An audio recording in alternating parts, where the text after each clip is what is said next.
2025 సంవత్సరం జనవరి నెల 1వ తారీఖు నుంచి 30వ తారీఖు వరకు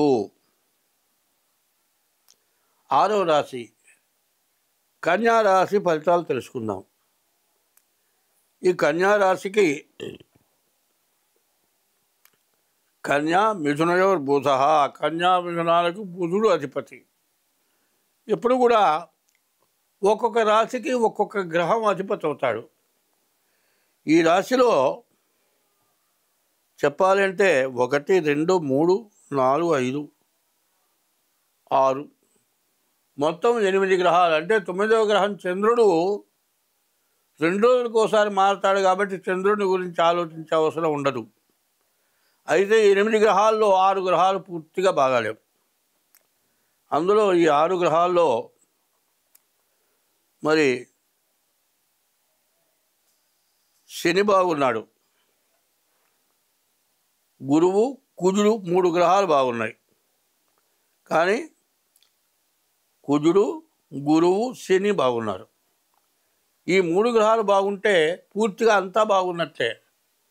ఎందుకంటే ఈ 3 గ్రహాలకి విపరీతమైన బలం ఉంటుంది. ఏమిటంటే ద్వాదశాష్టమ జన్మస్థం శ్రీ అంగారకో గురు కుర్వంతి ప్రాణ సందేహం స్థాన చలనం ధనక్షయం.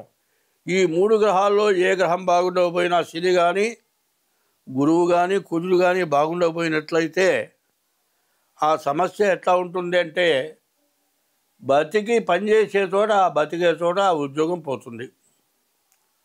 అనవసరమైన రోగాల వల్ల డబ్బులు విపరీతమైన ఖర్చులు అవుతాయి. ఇది కాక ఉన్న డబ్బులు మొత్తం అయిపోతాయి, రావాల్సిన దారి ఉండదు, డబ్బులు రావు, బతకడానికి చాలా కష్టంగా ఉంటుంది, కుటుంబంలో కలహాలు వస్తాయి. కనీసం ఎట్లా ఉంటుందంటే ఏ దెబ్బ తగులుతుంది, మంచంలో ఉంటాడు, తిరగలేడు, ఇక బతికి కూడా చచ్చిపోయిన వాడు అంత బాధపడాల్సి వస్తుంది.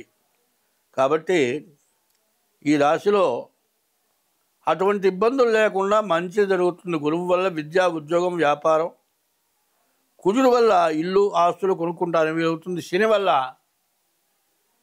వాహనాలు కొనుక్కోవడానికి బాగా అవకాశం ఉంది. కానీ వ్యాపారస్తులకు వ్యాపారం సరిగా సాగే పరిస్థితి లేదు.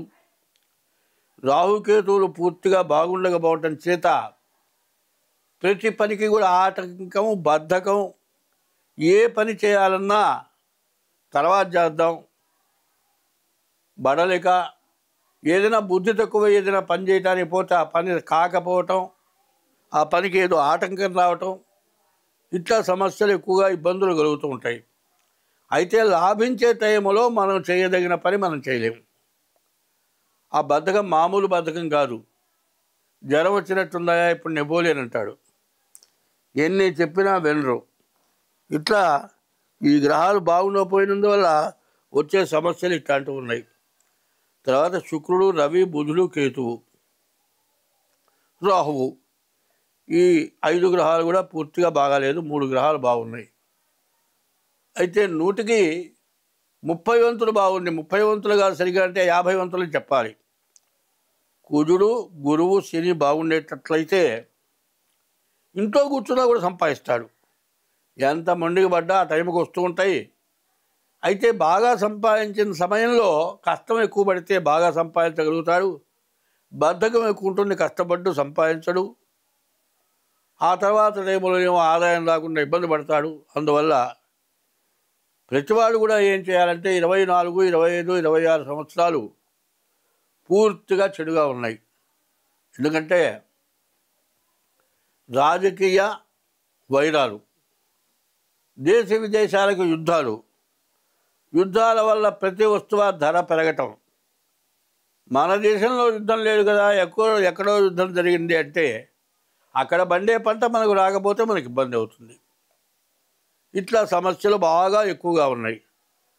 తర్వాత యుద్ధంలో బాంబులు వేయటం, వీటి వల్ల వాయు కాలుష్యం, గాలి వల్ల కాలుష్యం, మరి విపరీతమైన వర్షాలు ఇటువంటివి రావటం వల్ల పంటలు పండకపోవటం, కురవాల్సిన టైంలో వర్షం కురవకపోవటం, కూడిన టైంలో పంట పండి కోతకు వచ్చిన తర్వాత వర్షాలు కురిసి పండిన పంట నేల పాలైపోవటం, ఇట్లాంటి సమస్యలు బాగా ఎక్కువగా వస్తూ ఉండటం చేత సమస్యలు బాగా పెరుగుతున్నాయి కాబట్టి అటువంటి సమస్యల్లో మనం చిక్కుకోకుండా ఉండాలి. ఒక గుడ్డ ముళ్ళ మీద కనుక పడితే గట్టిగా అయితే మాత్రం గుడ్డ చిరిగిపోతుంది. ఒక్కొక్క ముళ్ళే తప్పించి తీసుకుంటే నీ గుడ్డ నీకు వస్తుంది. అట్లాగే ఇప్పుడు ఈ సంవత్సరం ఉన్న పరిస్థితులు అట్లా ఉన్నాయి కాబట్టి మరి 8 గ్రహాలు 3 గ్రహాలు బాగున్నాయి, మరి 5 గ్రహాలు బాగాలేవు. కాబట్టి ముందు మీ జాతక రీత్యా చూపించుకొని దైవాన్ని పూజించి తల్లిదండ్రుల మాటలు విని భార్యను బాగా చూసుకొని తల్లిదండ్రులకు అన్నం పెట్టి ఏవైనా అయితే హింస పెడతారో వాడి జాతకం పూర్తిగా నష్టపడిపోతుంది. మనిషికి జ్ఞానం ఉంది కాబట్టి అందరినీ మంచిగా కలిగిన శక్తి మానవుడికి ఉంది. మిగతా నోరు లేని జీవరాశుల్లో ఒక జీవరాశి రక్షించలేదు. కాబట్టి మనం జాగ్రత్తగా మనం బతుకుతూ ఇంకోళ్ళని బతికించే పరిస్థితుల్లో మనం ఉంటే మన జాతకంలో ఎప్పుడూ ఎటువంటి నష్టం రాదు. కాబట్టి మీ డేట్ ఆఫ్ బర్త్ ద్వారా కానీ హస్త సాముద్రిక ద్వారా కానీ కింద మా ఫోన్ నెంబర్ ఉంటుంది, నెంబర్ ద్వారా సంప్రదించిన మీ జాతకాలు చెప్పడం జరుగుతుంది. ఆ జాతకాల్లో ఉన్న దోషాలు చెప్పడం జరుగుతుంది. దానికి తగిన రెమెడీ కూడా మేము చేయిస్తాం. కాబట్టి ఇది గుర్తుంచుకొని మీరందరూ జాగ్రత్త పట్టడం కోసమే మేము చెప్పే ఈ జ్యోతిష్యం. స్వస్తి.